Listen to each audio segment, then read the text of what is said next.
So I'll put our slides together for a presentation this time because I've been kind of taking the easy way out on the last few times, doing just the Q&A. But this shouldn't take more than 20, maybe 30 minutes at the most. And we'll have some time for Q&A if you want to. So This is your microphone. can you hear me okay? You can hear him in I'm trying to negotiate the lighting blinding me and the microphone. Okay, so I'm more microphone and I'm not blinded by, so I think we'd be better this one. Okay, excellent. So thank you for being here. Good afternoon. And so I'm back at doing what I was doing a while back, which is looking at what's on the news lately and what seems to be interesting. So this is from May 20th, 2026. And today is May. So I don't think it gets any hotter than that off the press. Okay. I also thought it was interesting. I also thought it was new knowledge for me. So I figured since it's new knowledge to me, probably new knowledge to you. I don't know. I'm just assuming. Correct me, please, if I'm wrong. Not that everything here is totally new, but I thought this is a good data-driven sample of information that we could use here. And so you all know that I'm interested in hypertension. I also care a lot about diabetes because they're drivers of heart disease. And so that's what I try to do is prevent the heart disease or treat it such that it doesn't get any worse. That's what I call secondary prevention. So we like to talk a lot about healthy eating. Healthy eating is kind of like buzzwords that kind of doesn't help you how to eat. Okay. So you need actual details on what to eat, what not to eat. You guys ask me all the time about those questions. So this is a lot about what to eat and what not to eat conversation down to data and down to actual words and terms. So the slides Linda will share with you. There's a nice little graph at the end that I'm going to show you how to use. So you can actually look on the labels and see if this stuff is in your food. And then you are empowered to decide whether you actually want to eat it or not. Red alert. If it's on the table, don't eat it. If that's the take-home message. So that's it. From now on, don't pay any more attention until the end. Don't eat what's on the last slide. That's the key. Okay. So I'm going to explain over the next 20 minutes what would be the rationale for that. So I just ask, sorry to interrupt. Is it connected to the new pyramid that came out last? I have denied myself the torture of looking at the new pyramid. So I don't even know what it says. So I don't know. I don't care. I don't want to look. I'm sure someday I will have to look, but I haven't looked. Well, I know Debbie doesn't like it. Probably good in the beginning. Good. I'll take a look to so I can actually be specific about what I don't like. And you'll see actually, so I know that they put the meats on the top, I think, or something like that. So we can bring that question again at the end on the graph on that table. We'll go looking for the meats, see where they land in that graph. Okay. So to understand this data set, we should thank the country of France. Okay. So 112,000 French people agreed to do this for free in their free time. And so it's a very interesting design. Obviously, this is French people. So extrapolate from French people. But anyway, whatever. I kind of like French food. So I assume they know how to eat and they care about what they eat. So that's what they're looking at. So they ask 112,000 plus people to enter in their phone. So so you have to have internet phone app access to enroll in this program. And then they asked them to do 3-day surveys of what they ate, all entire 24 hours. So for 24 hours in the day, what they ate. And they down to the brand of the food they were eating. So there's a brand attached to it that they can look at the ingredients of what's in the food. And so people agree over like a period of 7 or 8 years, every 6 months to get a ping or a message saying, hey, do your survey. And then for 3 days, they'll survey what they ate over this period of time. So they could actually over period. And so they didn't expect that everyone will do it every 6 months. So they expected that people will do it whenever they had a chance. And so sometimes you go to a year or two without doing it, and then you do it again. So there's a lot of statistical methodology that they use to kind of normalize and adjust for the fact that not everyone fill it up every 6 months kind of thing. They also did so they basically this is how they got what people ate over time. People didn't have yes. So they just said, eat what you normally eat, don't, no package, no nothing, just record it. Just record what you eat. We want to see what you eat.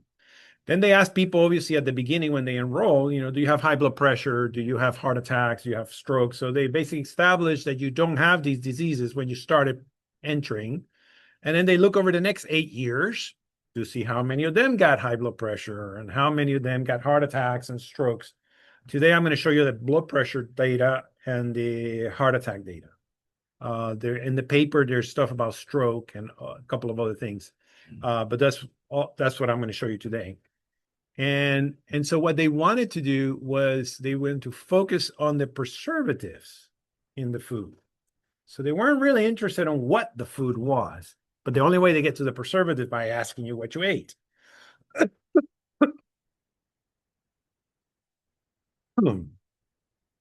Sorry. And so based on what you ate and the brand of the food you ate, because some of the food is processed, so it's packaged, and they were able to go back and either determine the kinds and the amounts of preservatives in there, or when they couldn't figure out, they did some testing. Like some of the information they have is they actually tested food to see if they had this preservative or that. Lots of details on that, and that's actually a distraction in this conversation. The point is that they ascertained to the best of they could be what preservatives were in the food. So, and I'll show it in the graph. It wasn't quite the food itself, it's the preservative in the food. In other words, they control for the amount of fruits and vegetables people took. They control for the amount of meats they ate. They control for the amounts of things they drank, like alcohol and stuff like that. So when they did the comparisons, really the distinctions are based on the differences on the preservatives. So back up for a moment. When we talk about eating healthy, we always toss around the whole food word, right? Whole food. It's what we talk about. Whole food is the way to say not processed. So you could say not processed food, it would be essentially whole food. I'm sure somebody can debate me on this and I'll lose, but that's the way I interpret it, right? So if no one processed it, it is as whole as it was when it was conceived, whether it's a nut, a bean, or a vegetable or a fruit.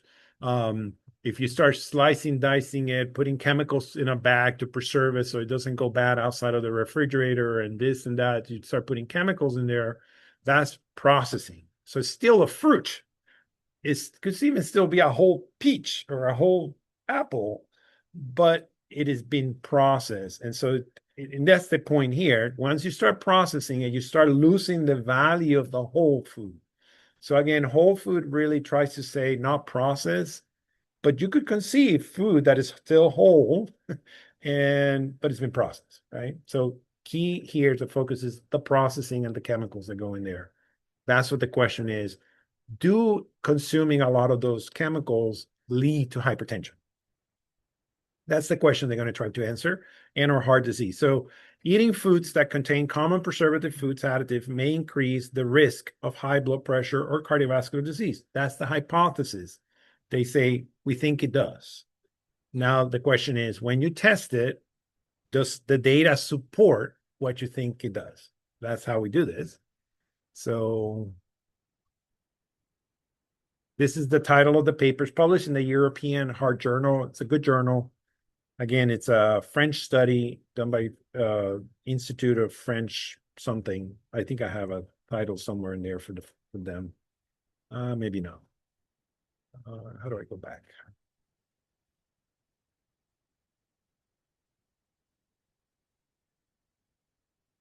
There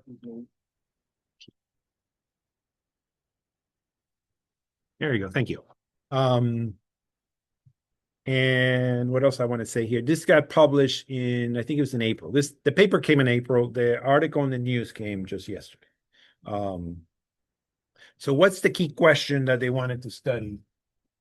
The research question was, is chronic exposure to preservative food additives associated with hypertension and cardiovascular disease? That's what we want to know.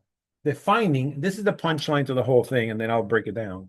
The finding was that this large prospective cohort, these are big words, let me tell you, prospective means they started at the beginning collecting information before they knew whether people were having the problem in the future. So we start today and we look into the future to see what happened. That's the best way of doing these studies.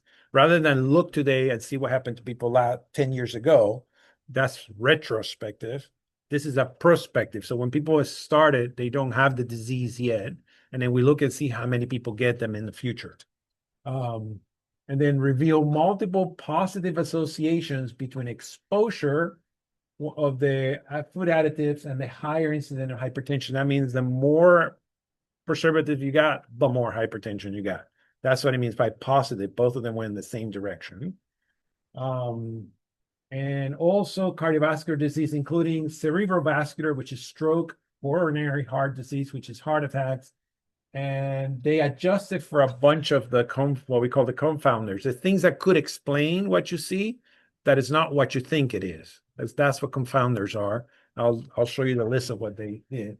And the take-home message is this provides new insights for the assessment of the benefit-risk balance between food preservation and cardiovascular health, supporting utilization of freshly made, minimally processed food. In other words, you want things that are freshly made and minimally processed such that you can eat it and not get sick from eating it, but not for preserving it for a month or two on the shelf, not preserving it for other reasons. You really want to just keep it to the minimum you have to do so you can eat the food without getting sick of your tummy.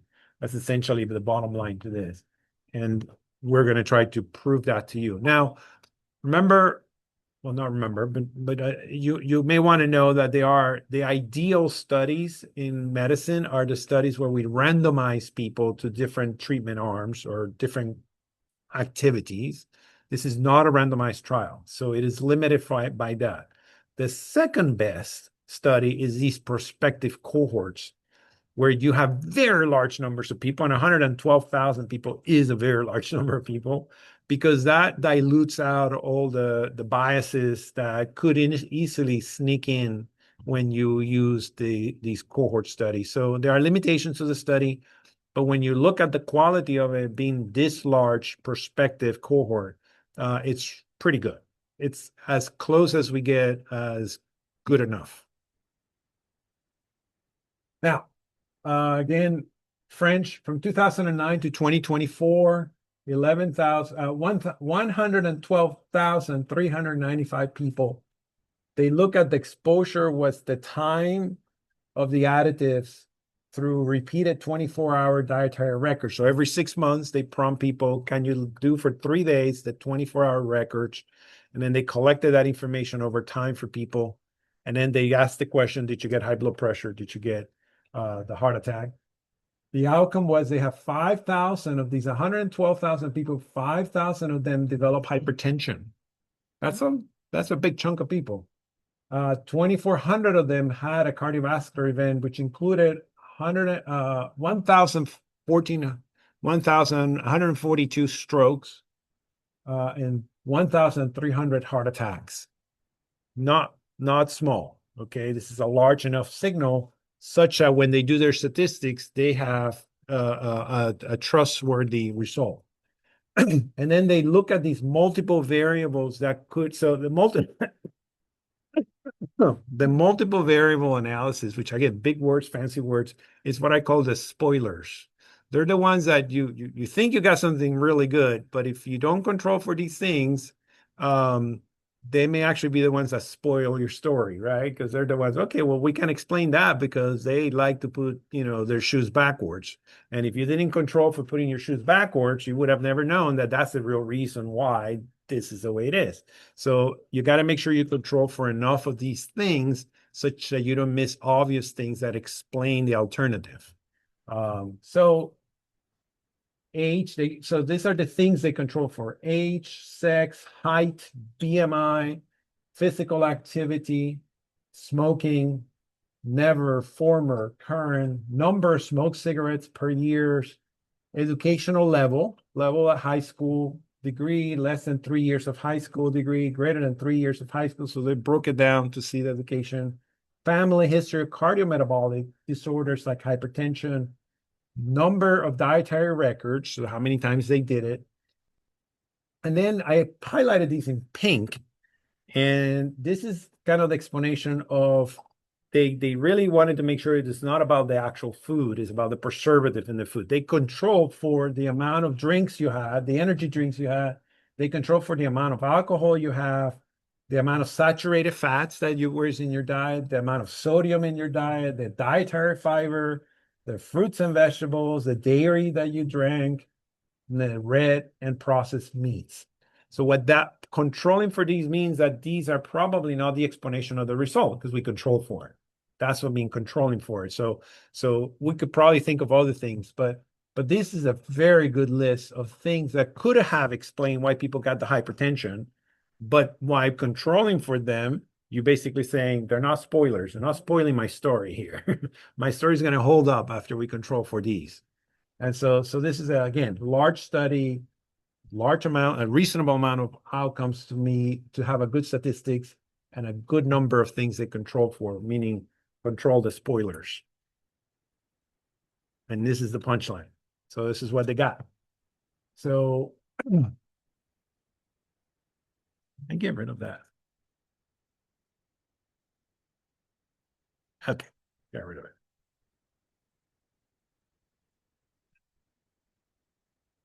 Okay, that's good enough. That doesn't bother me down there.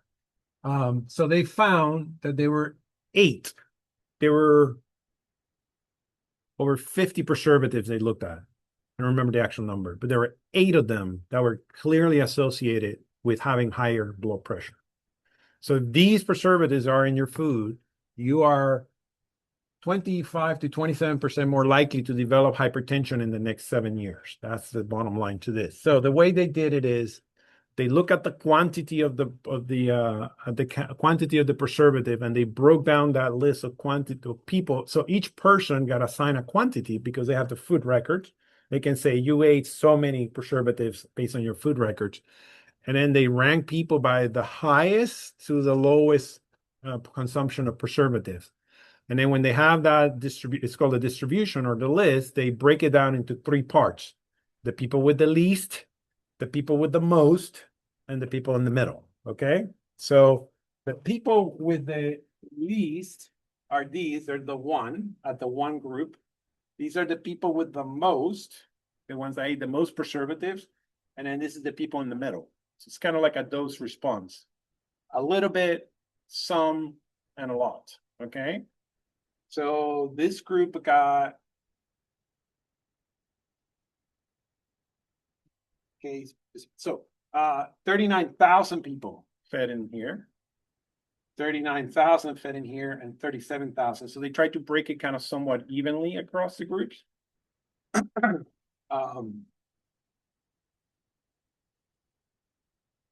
The line in the middle is called the unity line. That means if you're in the unity line, you're the reference point. So everybody's looking at these people in relation to these people because they're in the unity line. So if the next 2 groups you're comparing to fall in the unity line, that means you're no different to this group. The fact that when you look at these, they fall away from the unity line and the little whiskers don't touch the unity line, that means you're statistically significant. And the percent is 17%. So the people with so these are the people with the least. The people that ate a little more preservative has 17% more hypertension in this 7-8 year period. And the people who ate the most preservative had a 22% chance of having a hypertension. This is specifically when they look at the preservatives labeled as antioxidants. The same graph where when they look at the analysis with the people with the non-antioxidants. So they kind of broke up the preservative and antioxidants and then non-antioxidants. And the point is they look identical. You can't tell them apart. So if you're in the second group, you're 17% or 20% higher high blood pressure. If you're on the top of the preservatives, you're 22% or 29% more likely to have high blood pressure. So the moral of the story is the more you eat of this stuff, the more hypertension you get. Does that make sense? What about people at home? Those numbers mean anything after all those? Yeah, these are these numbers, No, at the top, these or these. those. Well, these are, I think these are character, like these chemicals have identity, like Oh. identification numbers. And so these, I think, are the identification numbers for the chemicals. Okay. And all the preservatives had the same reaction. It didn't matter whether it was extracts of rosemary or ascorbates, right? This is the total quantity. So I'm going to show you the last graph. We'll break it down into individuals. Yeah. So I knew you were going to ask that. Thank you. I owe you $20 for asking that question. Here's the same data now for the within the cardiovascular disease for the heart attacks. So same thing for heart attacks. And in this one, they found only one actual. So again, these data is based on the total amount of preservative, but they found only one preservative that was clearly related to having heart attacks. Like if you don't want a heart attack, make sure that's never in your food. That's kind of the bottom line to that. And it's something I don't know what it is. So when I read this, like, I got to look that up. Erythrorbate. I don't know. I have no idea what it is. But the people who consume, so total antioxidant, total ascorbic acid, total erythrobate. So it is in the category of so it's a category, the ascorbates, and then there's the ascorbic acid. All of you have seen ascorbic acid in your food. Little apples in the bag, all swimming in ascorbic acid. I don't know what this erythrobate thing is. So same arrangement. The group number one is on the unity line, so it's relative to them. And these people have, again, 17% more heart attacks. These people have 26% more heart attacks. When you look in this category, in the non-antioxidants, and this is the example of when the whiskers fall on the line, even though there's a trend, they're a little higher shifted to the left, they are not statistically significant because they cross the line. So for heart attacks, what this data says is that you want to focus on the total preservatives that are antioxidants and avoid those in your food if you want to make sure that you fall in this group rather than these two groups. So the way to end up with less heart attacks by controlling your antioxidant preservatives, by controlling the preservative, is to make sure that these antioxidants are not in. Does that make sense? People will be confused by that though, because they think they're supposed to eat antioxidants, but obviously they're eating antioxidants, but not as preservatives. That's right. Exactly. So you are supposed to eat antioxidants that are naturally occurring on your blueberries. And your blueberries should not be soaking in some other chemical to make sure your blueberries are good tomorrow or the day after. They're supposed to be eaten today, right? Because that's the fresh, less processed approach. So that's kind of when you ask the questions, you buy, so the French do this. I don't know how much you know about French culture. I'm not going to question anyone about it. I don't know anything about French culture, but I've been to France and I see that people go and buy their food for the day. And then they carry it and then the next day, guess what they do? They go and walk again back to the market, buy the food for the day. They also don't put the eggs in the refrigerator. How many of you don't put your eggs in the refrigerator? If I don't put the eggs in my refrigerator, my children will yell at me. Oh my God, we're going to get salmonella, Dad. Don't do that. Oh, pray, blah, blah, blah, blah, blah, blah. And, I finally got smart enough to say, when we're friends, no one has salmonella and they all left their eggs outside. And so that was my counter argument. Okay. So. Wash the eggs. Then you have to Yeah, got it. Because you probably get rid of the protection that the natural eggs have. get sun hat. You get all of these, so until you wash them. then See? leave them. Washing is processing. So you process the eggs, you ruin them because you give them salmonella. I'm using that one at home. My kids. but the point is that, you know, there's more than one way of doing things, obviously, but you want to avoid the you want to eat as fresh, because the evidence, whether it's this study or many others, is that the more like it came off the ground or nature, the probably the more likely is to be less harmful to us. All right, so the fun graph. Here's the fun graph. Very hard to read from where you are. I get it. So you have the slides you can share with people. Well, let me tell you what's on the graph. So there are foods down here. These are the foods. And these are the groups of preservatives. So there's no 50-something here. These are categories of preservative. I highlighted the ones that includes the preservatives for the hypertension. And then you can hopefully tell there's some tiny little circles that are kind of yellowish. And there's some bigger circles that are red. Okay. Big red circles are bad. Okay. It's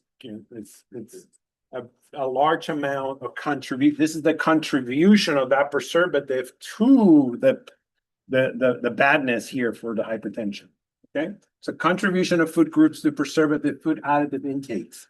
So like this food contributed to that preservative. So I label the ones that are bad for you. And so you can then say, okay, it's a bad preservative. Where is it? Where do I find that? So you can look down here and look for the big red circles. So no big red circles, okay? But there's some big orange ones. Here. So let's take this one. So they said that bad boy there, preservative, dairy. It's in the dairy. So again, this bad preservative here is refined grains and cereals. It's probably the cereals in the box, if I had to guess. Okay. So let's take something more exciting. Nitrates. Maybe one of the students is not, but the rest of us are old enough to remember the 70s, 80s, and 90s talk about nitrates in the grill food and steak in the grills and how it causes cancer, right? Nitrates. They're different. There's sulfites, nitrates, and nitrates. They're different words. They don't sound different when I say them. At least my ear can't tell the difference, but they are two different things. So it's one of them, not the other one, that it's associated with hypertension. And so if you go again looking for the red big circle, that's the big offender that has that. And when you look down, it's processed meats. It's the sausage, the hot dog, the burger that's been processed to survive in your freezer, a nuclear holocaust. That's the burger that's the processed meats. Okay. So that's where the big offender is. If we walk our way down here, this is the total antioxidants. It's really interesting. Total preservatives, antioxidants. The biggest is this one. And when you look down, that's the fruits and vegetables. This is what they put on the antioxidant they put on the fruit. So the fruit doesn't turn brown for you. That's oxidation. So the apple still looks whitish, I guess, when you wedge it and it's in a bag. They put a bunch of antioxidants in that, so it looks pretty for us. That's the big offender in the fruits and vegetables. Ascorbates, all of us have heard of ascorbic acid. Fruits and vegetables. That's where if you eat a lot of fruit and vegetables with ascorbic, that's where you're going to get a lot of the ascorbic acid in fruits and vegetables that have been preserved. These are not the fresh whole foods. And here's the erythrosorbates. And if you walk down here, processed meats again. So the processed meats have 3 big hits of these ones that lead to. So moral of the story, conclusion of this slide is don't eat processed meats because you're going to get hypertension. There's a 25% chance you're going to get hypertension if you are eating routinely. I don't mean you eat a steak twice a year. I don't mean that. I mean, this is more of a habit eating kind of thing. This is not just a one time because you had to, because that's the only thing that was available. So That like the fifteen that's if you wash your food, that at all with these. So preservatives, if you mean you're washing fresh fruit. Yeah. then yeah, then they don't have these preservatives are man-made and placed into the food, injected, bagged, put in a bottle or a can or something. So no, if you're buying fresh fruits, I'm not aware of these preservatives being in there for that. I come in the bag. Yeah, they are full of ascorbic acid. Pineapple. The cut apples, yeah, the ones that we like to give to kids for luncheons. Yeah, if you buy a regular, yeah, then that doesn't have that. I mean, the label should say if they put anything on it. You should not trust me. You should read the label, and God, we trust the labels is right. uh, but the labels are supposed to tell us what they have been put, what the manufacturer has put into the bag, into the food. So that's what you want to make sure that these names don't show up in those ingredient lists. Red alert, spoiler, the longer the list is, the more chances are there is something there that shouldn't be there. So usually want to see like one or two things. You pointed out the rosemary extract.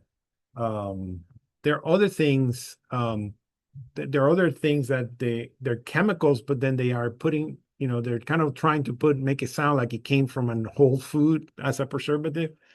So red alert, when you see the word preservative, just be wary that most of the time that's not necessarily natural. If humans put it there, even if it came from a natural source, likely humans manipulate it so it lasts longer and they can make mass quantities of it such that they can, sell it because it's an industry of business, right? So Well, the label ingredient that's always intrigued me is natural flavor. yeah, what is that?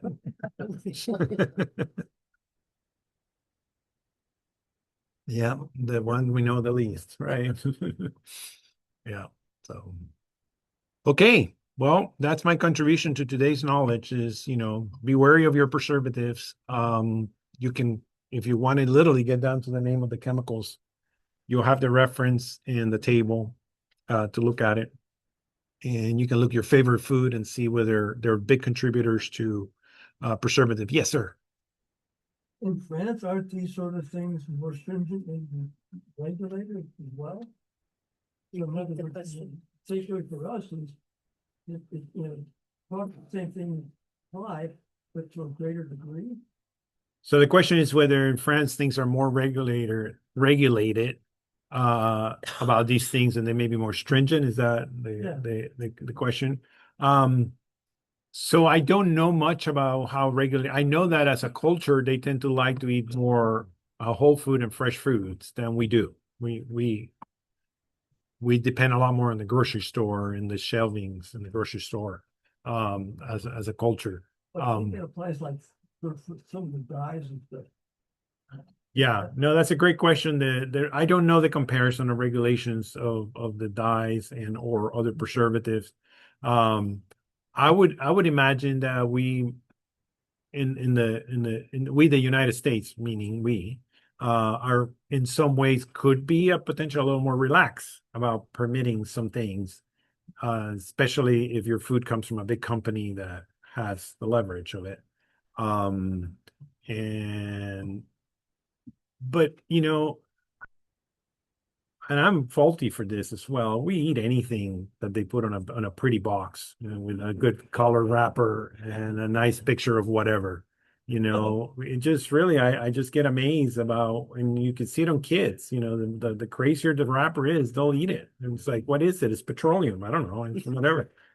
It's poison, whatever it is. It's just not. I can't even conceive humanly where did it come from. Whatever you're chewing, son, and you still eat it because they love the wrapper. Your health. Yeah, they love the wrapper. So, yeah, no,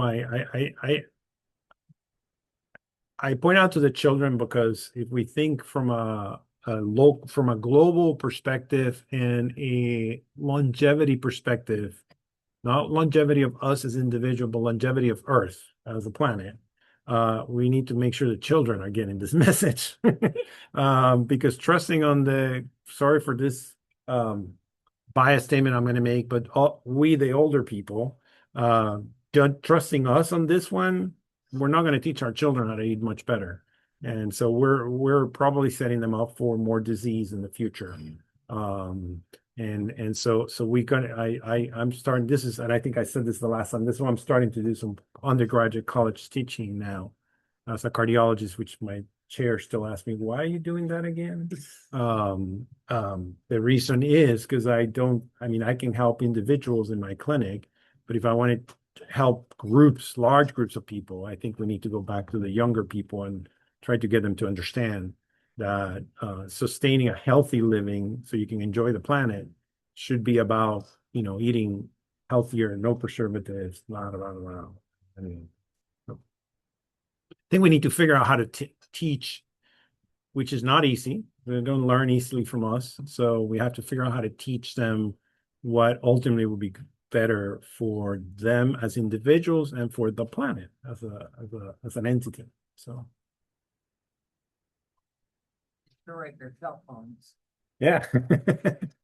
Well, that's coming. That's coming. I think it was in Denmark. They sat the students, the high school students, I think it was high school. They sat the high school students, the teachers, and the parents in a room. And instead of mandating it, they had them negotiate it. And so they negotiated a contract, and the students, the teachers, and the parents signed the contract. And within a year or two, they had nearly 70% compliance of no phones in the school. And they started interviewing the students and the teachers afterwards, and they're all talking about how much better things were, the students and the teachers. So I think it was in the Netherlands.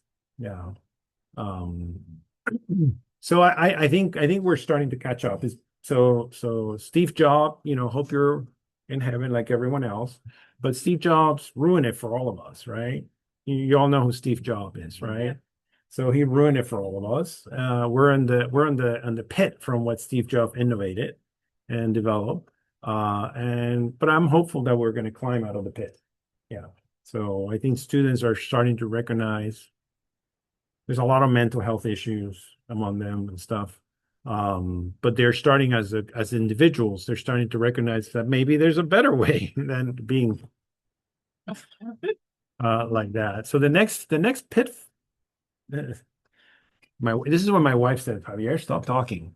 So before 5 more minutes to talk about this one. But I think the next pit that we're going to have to climb off is the AI pit. That's coming. That's the next decade. So we're starting to crawl out of perhaps the FaceTime, device pit, because we're now getting research to show that, 18-month-olds shouldn't be on an iPad for 17 hours in a day. That data is becoming more clear. The high school students are starting to realize that maybe they have a little better mental health if they spend more time talking to each other and having human interactions. So we're slowly coming out of that one. We'll have to fall a little deeper on the pit of the AI before we actually crawl out of it. So anyway, those are the new challenges. Need to take those people that, develop hypertension and were on a high preservative diet and put them on a low preservative diet and see if it can reduce hypertension. That's right. And so that's called precision medicine, what you just said. So you identify subgroups of people based on exposure, preservative or risk factors.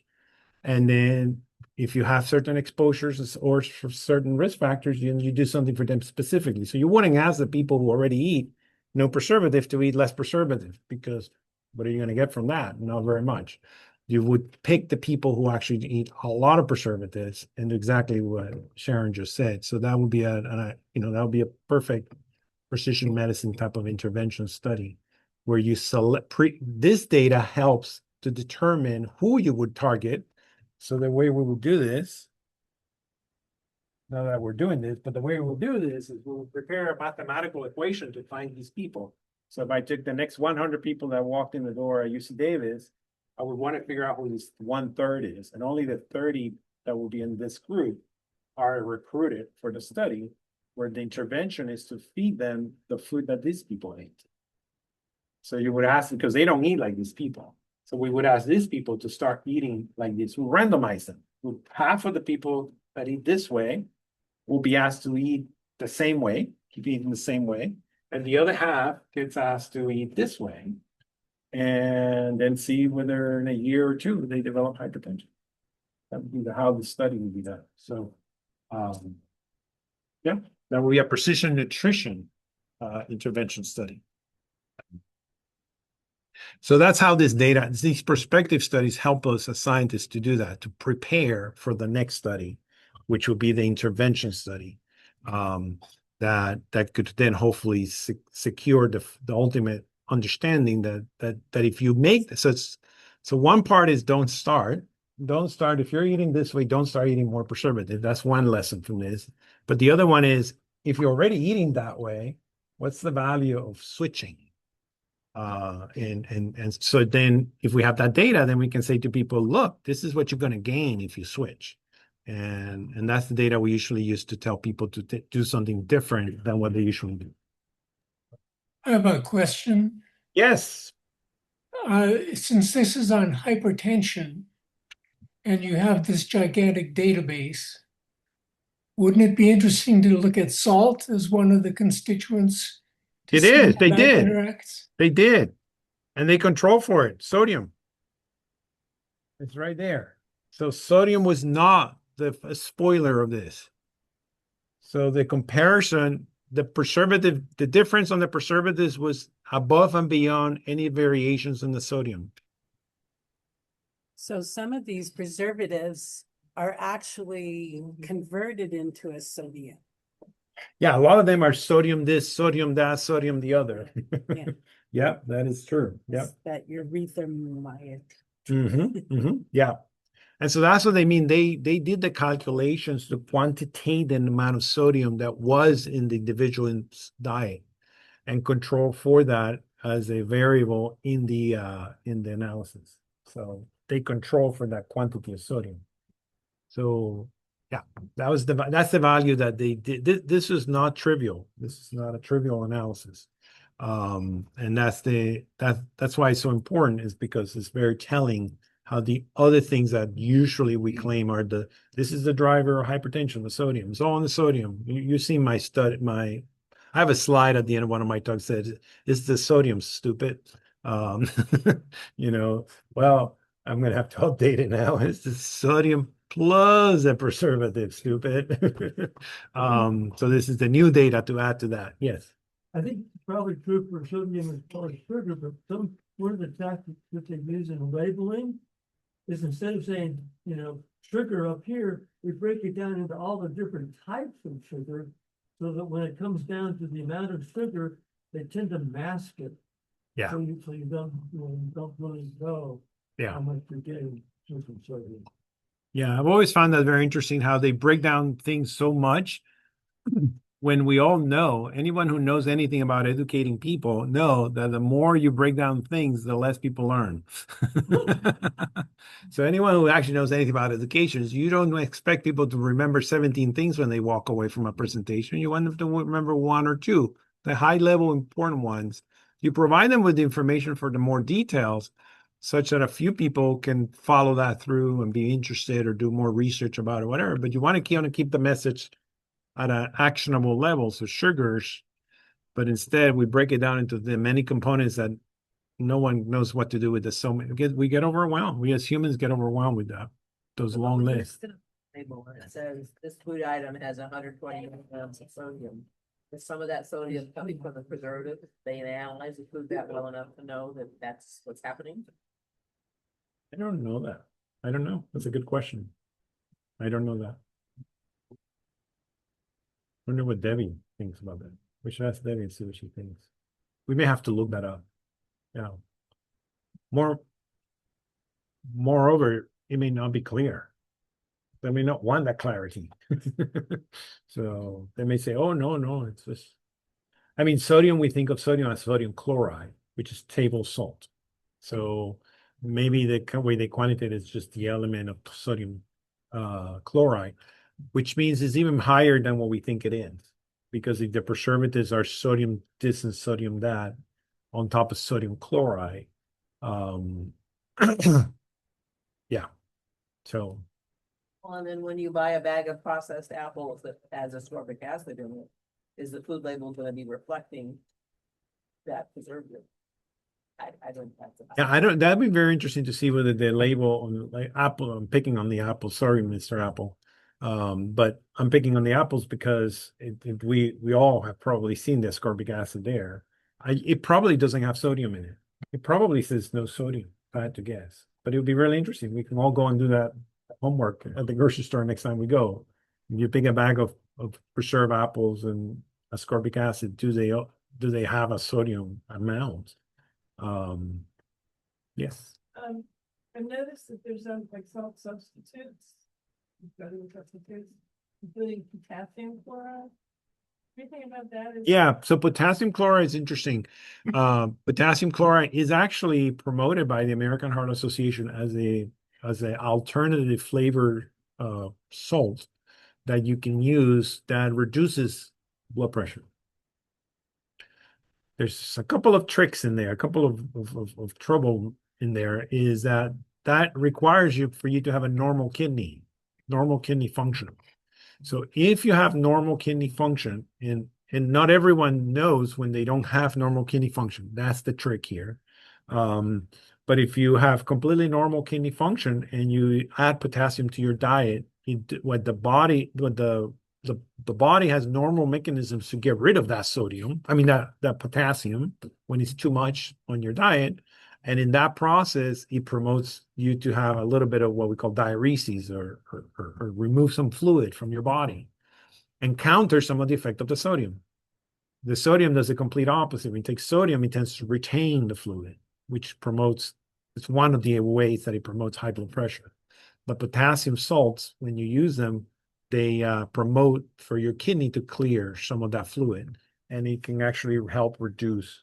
So if you're replacing the sodium chloride with the potassium chloride, then and you have a normal kidney, you have favor yourself in two ways. One, because you're taking less sodium chloride, and second, because you're promoting your kidney to clear some of the fluid.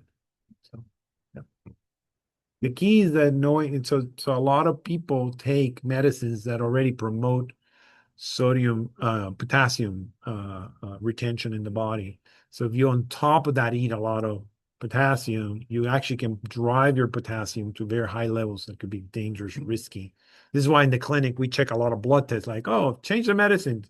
2 weeks, check your chemistry again. 1 week, check your chemistry again. What we're looking is for the way your body's handling the potassium most of the time. So once you're taking medicine, once you have hypertension and or taking medicines, your kidney may no longer be a completely healthy kidney to handle these extra load of potassium.